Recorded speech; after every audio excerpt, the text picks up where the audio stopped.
games have been shrouded in controversy ever since the first Atari was plugged into a TV set. For decades, parents have blamed them for making their children lazy, antisocial, and teachers blame them for their plummeting grades. Law enforcement holds them accountable for some of history's most unspeakable crimes, and some pastors and priests claim that they were forged in the flames of hell by Satan himself to teach children the dark arts, and I'm not even talking about the Harry Potter kind. While there are rational explanations that prove most of these accusations baseless and flat out false, there is one rather large claim that appears to have gained more traction than the rest. Are video games designed to become life-ruining addiction? Hi, my name is Darrian Mack of the Leaderboard, and I have a gaming problem. Today we're going to get to the bottom of a very serious question that has taken both mainstream media and gaming community by storm. Is it possible that the developers are concocting video games that can control us just as we control them?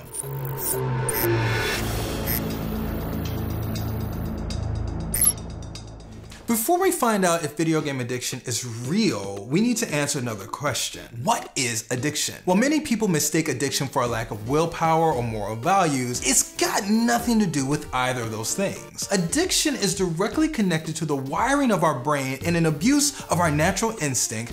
The root cause of that abuse? The little chemical called dopamine. Have you ever wondered why things like eating and sex are among the most pleasurable experiences in existence? It's because every time you perform such a task, your body rewards you for your willingness to survive and reproduce by releasing a pleasure chemical called dopamine into your brain. Now that human beings have advanced to such a state in which survival is made easier and we have access to more instantaneous means of receiving pleasure, like binging Netflix, chowing down on a tasty burger you didn't have to hunt for yourself, and yes, watching porn, people tend to overdo the whole dopamine thing. The more you partake in your habit, the more desensitized you become to it, meaning less dopamine is being released over time. To compensate for the lack of gratification that the habit now provides, the user will partake in actions compulsively over and over again, regardless of the danger that abuse may pose to the addict in question. In an article featured on WebMD, Washington-based DC psychiatrist Michael Brody stated that the criteria for identifying addiction boils down to two key factors. The person in question believes that they need more and more of their addiction to function, and two, if the person does not give into the addiction, they will become more irritable and feel miserable. While addiction is most commonly associated with substances like drugs and alcohol, professionals like Dr. Kimberly Young, the clinical director of the Center for Online Addiction, believe that behaviors can become addictions as well, like gambling, shopping, and our central focus today, video games. Are video games single-handedly responsible for creating addiction in people? No, they're not. Ironically enough, the culprits are the same ones telling you to stop playing those games and go outside. You see, numerous studies have found that addiction is 50% due to genetic predisposition beyond your control, and 50% due to a lack of coping skills to deal with the genetic makeup within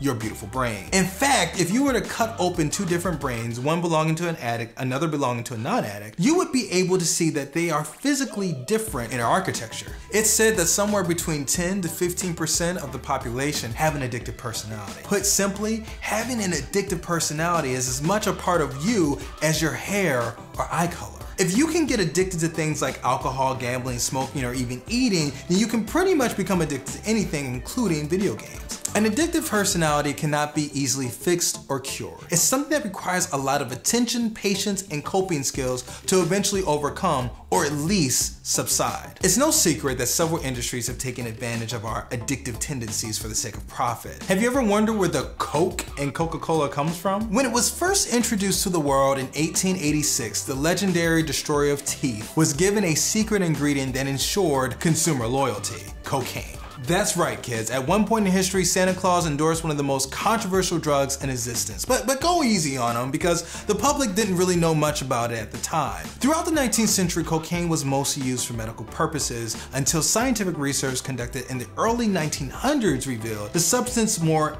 dangerous nature. When faced with this newfound discovery, the Coca-Cola company took a long, hard look at themselves and decided it was high time that they do the right thing for their profit margins. And so they continued to use cocaine in their soda until 1925, when they began using a less controversial drug that would have consumers coming back more and more even after their smiles had deteriorated.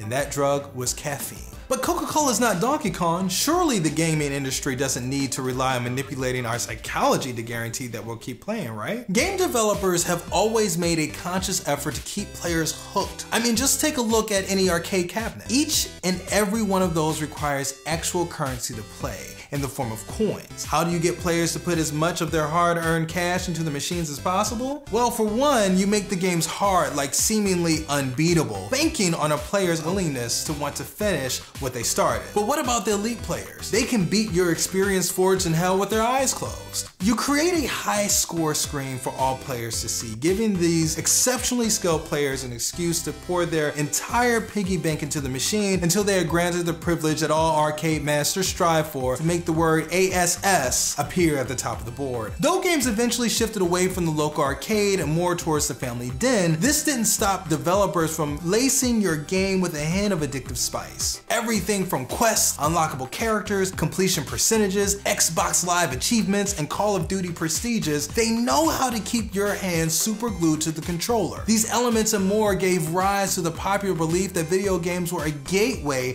to a life-ruining addiction. Way back when, people would often point fingers at MMORPGs like World of Warcraft when discussing video game addiction due to their cyclical, never-ending nature. There was also the fact that around that time, some MMORPG developers found a way to nickel and dime players long after the initial purchase fee by requiring a monthly subscription fee. In World of Warcraft's case, it was a $15 per month, a whopping $180 per year, or the price of 3 Xbox or PlayStation games. And then there were the paid expansions that ensured the game would truly never end. Oh my god, the expansions! While appearing to be risky choices that could have easily turned players away, they wound up making World of Warcraft one of the most successful games of all time, with one doctor even making the bold and questionable claim in 2006 that up to 40% of WoW players are addicted to Blizzard's digital drug. At the turn of the decade, the dark cloud floating above the World of Warcraft soon shifted toward a new gaming phenomenon that has recently brought more attention to this ongoing debate: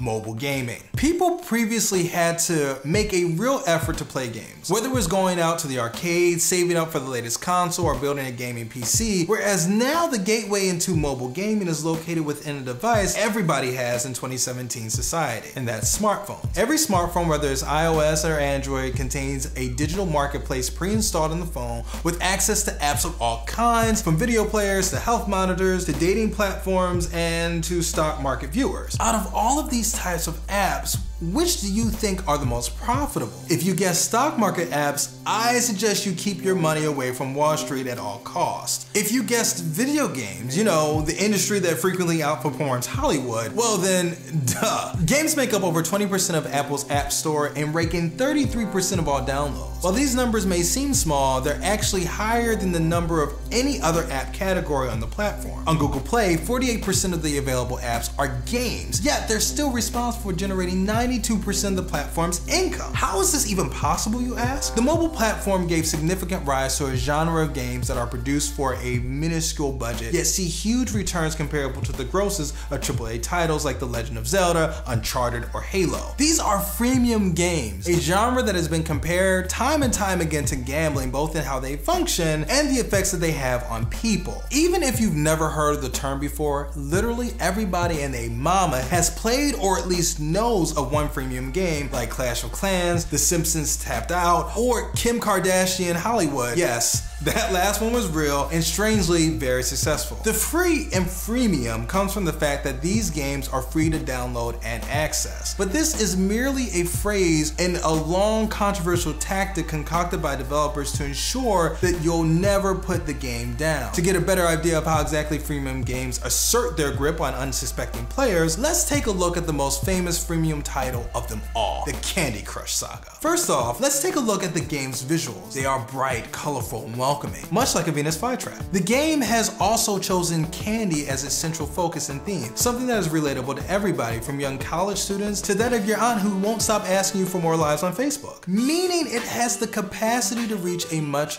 wider audience than Overwatch or League of Legends ever could. Adding to its accessibility, the game does not require a controller or a keypad, just one of your hands. There are no complex button combos, just swiping left, right, up, and down. Now that the player has taken the shiny, delicious looking bait, let's take a look at the game's core design and how it could exploit one's addictive nature. Right off the bat, when you start playing, you are greeted with an in-your-face tutorial that tells you all the deliciousness and directions in which you can swipe your finger, and that's when it happens. You start clearing lines of candy left and right, and you're met with a delightful noise and big colorful numbers as the rolls of candy pop one by one, culminating in explosive positive phrases in big, beautiful, and bombastic fonts that are sure to get your dopamine flowing, the sweet, juicy, so delicious. These are early achievements that only make you feel as though you're amazing at the game. They make you want to play it even more. But the developers have a few more tricks up their sleeve. Like any other game on the market, the game will get harder as you progress, meaning at some point you will begin to lose lives in Candy Crush. But when you lose them all, it's not a typical game over. Instead of just simply loading a checkpoint, or in the case of older games like Super Mario Bros., starting again from the beginning, you are forbidden from playing the game for a set period of time, sometimes as long as a few days. You have a few options to overcome this. The first being to simply wait until you're allowed to play the game again. The second option is to bombard your loved ones with requests for more lives on Facebook, which can be annoying. In the event that your friends and family understandably ignore your assault on their inbox, you could always purchase more lives using real money. And you thought the days of arcade cabinets eating up your quarters were dead. What's really sneaky about most freemium games is that they'll display in-app purchases at a seemingly low price, like $1.99, which doesn't sound that bad at first until you realize that your purchases don't last too long, and you'll find yourself adding hundreds of dollars to your credit card bill without even realizing it. The dirty trick here is that all of these options bring about the same result. You'll still be hooked. If you wait the amount of time the game has prohibited you from playing it, it gives your brain the time it needs to regenerate its sensitivity to Candy Crush. Meaning when you open the app after your 3 days of banishment, the next so delicious you get will have the extra kick you experienced during your early days with the game. If you fork over the money then and there, it could mean you feel miserable and empty knowing full well you've been denied access to the game. At that point, you're squeezing your brain for every last drop of dopamine it's got, while simultaneously funneling your hard-earned cash into Kring's bank account. And believe me, people take this road more often than you'd like to believe. With the game making an estimated 960,000 plus daily, by that point, is there any real difference between one more life and one more drink? The biggest issue with games like this is that they have no ending. There really is no story to complete, no princess to save, and no villain to overthrow. In the case of Candy Crush, there are always new puzzles to solve. The game only stops when you stop. And this has proven to be difficult for many people across not just Candy Crush, but a variety of other freemium experiences available on all mobile platforms. Out of the 909 million plus players of mobile games out there, 0.15% of them are solely responsible for providing these games with a whopping 50% of their revenue. Meaning there's a small group of individuals out there literally pouring hundreds of thousands of dollars into these games single-handedly. The research and data we provided certainly makes it seem as though developers of freemium games are out to take advantage of those of us who simply can't put a game down. In truth, there's really no way of knowing for sure without a confession from a developer behind one of these experiences, but as we all know, the truth is bad for business, especially if you're taking advantage of people's psychological weaknesses. Luckily, we've got a testimony from two gentlemen that were offered the opportunity to create one of these games based on a little show they made together called South Park. Series creators Trey Parker and Matt Stone were approached quite a few times to create a freemium South Park mobile game, but backed out when the pitches they received sounded more sketchy than enticing.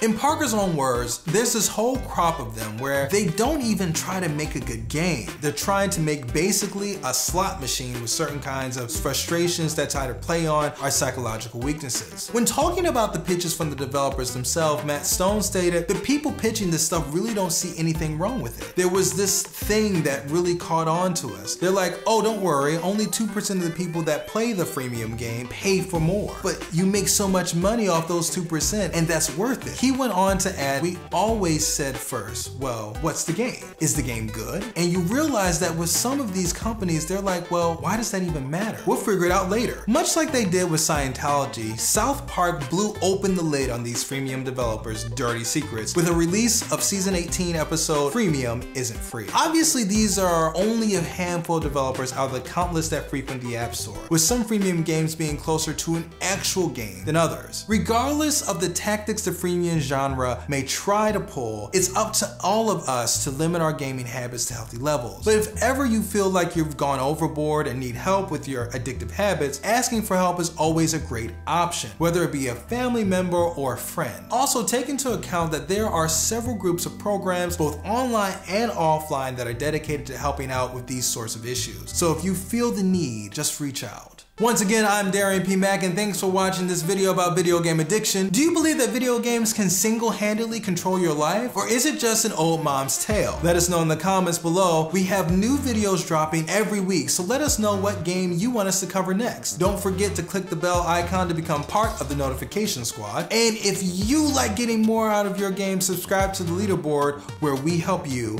game smarter.